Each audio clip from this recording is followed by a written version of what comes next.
Rohingya itu nggak mungkin bisa berlayar sampai ke Indonesia, kecuali dibawa oleh orang lain. Ini dia penjelasannya. Satu, desain kapal. Kapal ini tidak didesain untuk menyeberangi samudera untuk alur-alur jauh.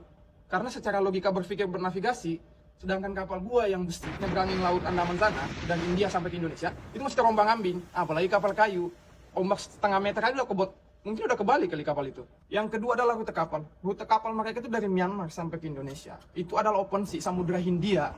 Itu berasa loh cuy, itu alurnya lumayan keras loh di situ. Kecuali kalian dari Kalimantan sampai ke Pulau Jawa, itu beda cerita. Itu pun kalau bisa selamat dengan kapal yang seperti itu.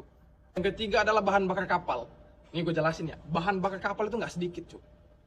Apalagi perjalanan jauh seperti itu, berapa banyak bahan bakar yang dibutuhkan, seberapa kuat kapal itu menanggung beratnya, bukan berapa jumlahnya ya, tapi berat dari si bahan bakar itu sangat diperhitungkan dalam hitungan navigasi.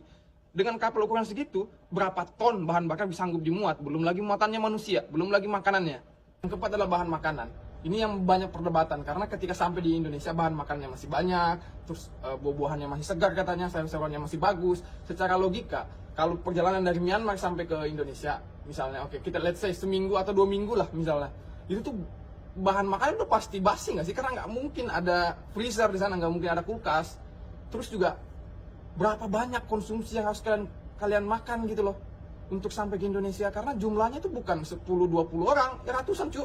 Jadi secara logika navigasi itu nggak mungkin cuy bisa berlayar dengan kapal desain seperti itu, muatan penumpang sebanyak itu bisa sampai ke Indonesia, apalagi melewatin Samudra Hindia itu, waduh lumayan.